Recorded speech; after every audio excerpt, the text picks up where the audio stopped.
দাঁড়িপাল্লা বাঁকড়া প্রার্থী অধ্যাপক মোহাম্মদ শাহ আলম স্যার। এখন আপনাদের সামনে বক্তব্য রাখবেন অধ্যাপক মোহাম্মদ শাহ আলম স্যার। আসসালামু আলাইকুম রহমতুল্লাহ। সম্মানিত সভাপতি, উপজেলা জামাত ইসলামীর সম্মানিত আমির জনাব মাওলানা জাকির হুসাইন, উপজেলা সংগঠনের সম্মানিত সাবেক আমির জনাব আইডিয়াল স্কুল অ্যান্ড কলেজের সম্মানিত সহকারী প্রধান শিক্ষক জনাব Habibur Rahman Furqan, Galachipa ideal school and কলেজের সম্মানিত অ্যাডহক কমিটির সম্মানিত সভাপতি জনাব শাহ আসিফ আবদুল্লাহ, উপজেলা সংগঠনের কর্মপরিষদের সম্মানিত সদস্য জনাব শামসুল আলম, আমার সম্মানিত সাংবাদিক বন্ধুরা, আমার সামনে উপবিষ্ট কর্মক্ষম শ্রদ্ধেয় আমার কন্যা সম এবং বোন সম, আমার সামনে কন্যা এবং বোনরা, আলহামদুলিল্লাহ আল্লাহর শুকর আদায় করছি যিনি আমাদেরকে আজিকার এই চমৎকার একটা অনুষ্ঠানে যুক্ত হবার তৌফিক আল্লাহ দিয়েছেন। মানুষ পৃথিবীতে এসছে, তার জীবনটা ধীরে ধীরে বেড়ে উঠেছে, তার চতুর্পার্শ্বস্থ জীবনের সাথে সে অ্যাডজাস্ট করে করে বেড়ে ওঠে। জীবন ঘনিষ্ঠ এই প্রক্রিয়ার সাথে ইসলাম অঙ্গাঙ্গিভাবে জড়িত হয়ে আছে। ইসলাম সমাজ বিচ্ছিন্ন, জনবিচ্ছিন্ন কোনো আদর্শ না। ইসলাম হচ্ছে কি করে মানুষের কল্যাণ করা যায়, কি করে মানুষের মঙ্গল করা যায়, কোন জায়গায় মানুষের সেবা করা যায়, এ নিয়ে নিরবিচ্ছিন্নভাবে চিন্তা করছে। ইসলাম এমন একটি আদর্শ যা মানুষের ইহলৌকিক এবং পরলৌকিক এই জীবনে মঙ্গলের জন্য ইসলাম একটা স্থায়ী কর্মসূচি নিয়োগ করেছে। আমাদের আজকের যে এই পুনর্বাসন প্রক্রিয়াটার সাথে আমরা অনেকে পরিচিত নই। আমরা কেউ একজন মানুষ আমার কাছে কোনো সাহায্য চাইলে পকেট থেকে উঠিয়ে 1000 2000 টাকা, বিশেষ করে নগদ এবং ফ্রেশ টাকা থাকলে উঠাইয়া করে নোট তুলে দেই। এটা কিন্তু একটা মানুষকে স্থায়ী কোনো সংকটের সমাধান করে না। আমরা আজকে যে প্রক্রিয়া করছি, এই প্রক্রিয়ায় একটা মানুষ আয় বর্ধক এই প্রকল্পে যুক্ত হয়ে পরিপূর্ণভাবে নিজেকে আত্মনির্ভরশীল একটা মানুষ হিসেবে তৈরি করতে সক্ষম হবে যদি সে চেষ্টা করে। আর আল্লাহর কাছে যদি সে সাহায্য চায়, ইনশাআল্লাহ এই প্রকল্পে যুক্ত হয়ে আপনারা স্বনির্ভর একটা প্রকল্পে যুক্ত হয়ে আগামীতে আপনার পরিবারকে, পরিজনকে, আপনার সন্তান, স্বামী, বাবা মাকে আপনি সাহায্য করতে পারবেন। একইভাবে আপনার চতুর্পার্শ্বে আরও কিছু লোককে আপনি সাহায্য করতে পারবেন। আমরা জানি ইসলামে জাকাত একটা ফরজ বিধান, একেবারে ফরজ, অত্যাবশ্যকীয় একটি ইবাদত, এর নাম হলো জাকাত। জাকাত এমন একটা ব্যবস্থা মানুষকে গরিব করবে না। আমাদের দেশে ঋণ ব্যবস্থা, ব্যাংক থেকে আপনি 50,000 টাকা কিংবা 1 লাখ টাকা নেন এই বছর, আপনি কিছু জিনিসপত্র কিনবেন, কিছু অতিরিক্ত খাবেন, কিছু মালামাল জামা কাপড় পরিধান করবেন, তারপর আগামীতে এই ঋণ পরিশোধ করতে গিয়ে আপনি আরও দরিদ্র হবেন। এরকম একটা প্রক্রিয়া। অর্থাৎ লোন আপনাকে ধনী করে না, আপনাকে সচ্ছল করে না।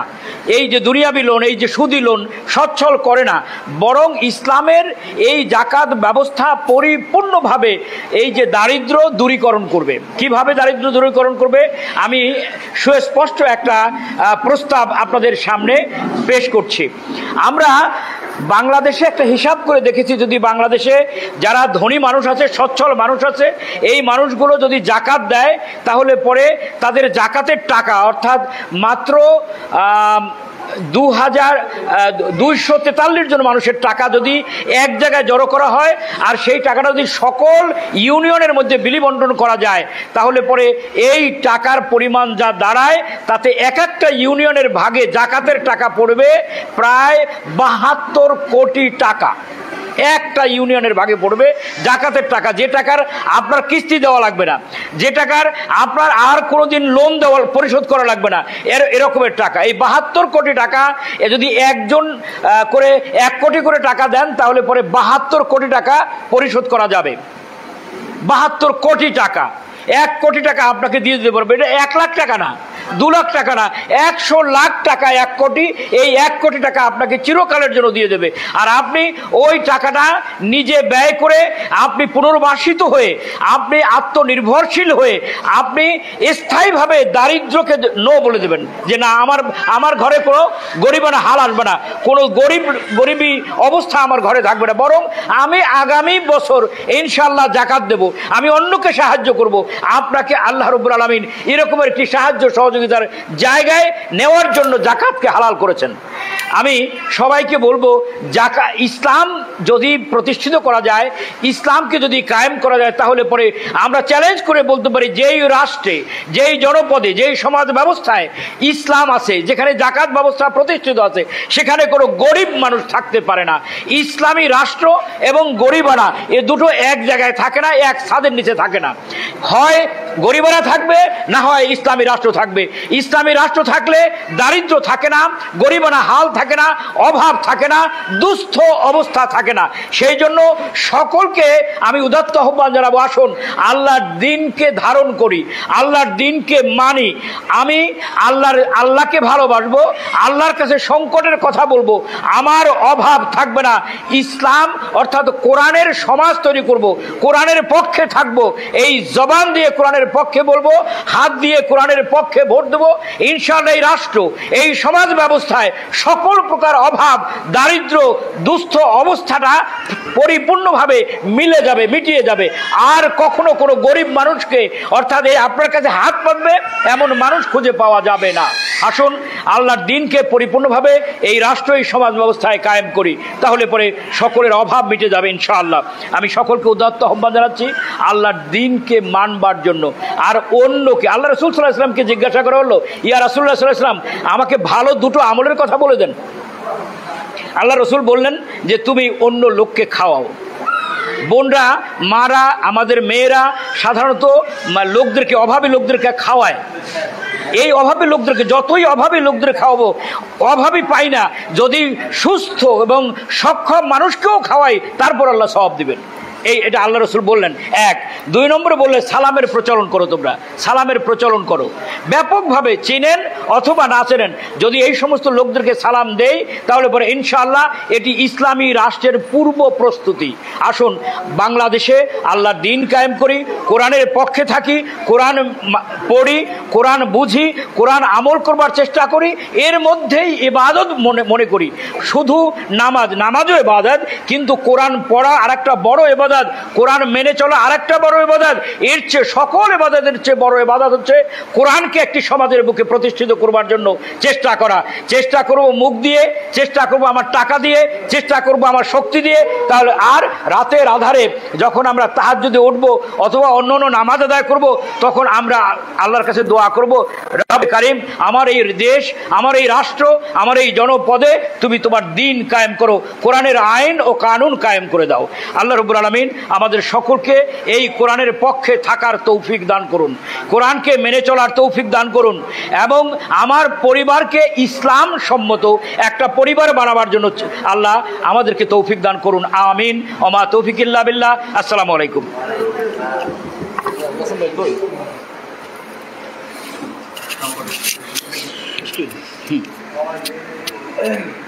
আউযু বিল্লাহি মিনাশ শাইতানির রাজীম। বিসমিল্লাহির রহমানির রহিম। ইন্নাল্লাহা মা'আস সাবিরিন। বাংলাদেশ জামায়াত ইসলামী গলাচিপা উপজেলা শাখা কর্তৃক আয়োজিত আজকের এই সেলাই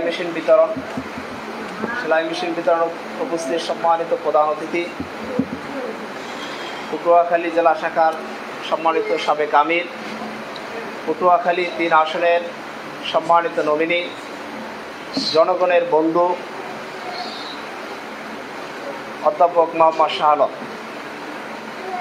উপস্থিত আছেন সাংবাদিক বৃন্দ, উপস্থিত জামাত ইসলামী নেতৃবৃন্দ, উপস্থিত আমার সামনে মা ও বোনেরা, অবস্থিত গলাচিপা উপজেলার বাংলাদেশ জামাত ইসলামী মহিলা বিভাগীয় সম্মানিত সেক্রেটারি সহ মা ও বোনেরা, আসসালামু আলাইকুম রহমতুল্লাহ বারাকাতুহু। সম্মানিত উপস্থিতি, শুরুতেই আমি একটি বক্তব্য দিয়েছিলাম যে আপনাদের এই সেলাই মেশিন দেওয়ার কারণ কি, এই জন্য আমি ছোট্ট একটা হাদিস বলবো। আল্লাহ রাসূল সাল্লাল্লাহু সাল্লামের কাছে একজন ভিখারি গিয়েছিলেন ভিক্ষা চাওয়ার জন্য। আল্লাহ রাসূল তাকে বলেছিলেন, তোমার ঘরে কি কিছু আছে? উনি বলেছিলেন, আমার ঘরে শুধু একটি কম্বল ছাড়া আর কিছু নেই। তখন তিনি এই কম্বলখানা নিয়ে বিক্রি করে অর্ধেক টাকা দিয়ে কুঠার কিনে দিলেন আর অর্ধেক টাকা দিয়ে খাদ্য কিনে দিলেন। আল্লাহ রাসূল বললেন, যাও কাঠ কেটে খাও এবং বাজারে বিক্রি করো। আপনারা শুনে আনন্দিত হবেন যে ওই ভদ্রলোক কাঠ কেটে খাওয়ার কারণে ইনি এক সময় এমন ধনী হয়েছেন যে তিনি জাকাত দেওয়ার উপযোগী হয়েছেন, মানুষের মাঝে তিনি জাকাত দিয়েছেন। এজন্য ইসলামের একটা নিয়ম আছে, জাকাত যারা দিবেন, জাকাতের ক্ষেত্রে দুইটা বিষয় আছে। একটা হচ্ছে দারিদ্র্য বিমোচন আর একটা হচ্ছে কর্মসংস্থান তৈরি। যেই জাকাত দানে কর্মসংস্থান তৈরি হবে না, দারিদ্র্য বিমোচন হবে না, এটা কোনো জাকাত নয়। আমাদের দেশের জাকাত হচ্ছে শাড়ি এবং লুঙ্গি, 6 মাসে পরার পরে আর ওই জাকাতের টাকা থাকে না। থাকে বলেন? তার মানে হচ্ছে এইটা ইসলামের সিস্টেম না, এটা নির্বাচনের সিস্টেম।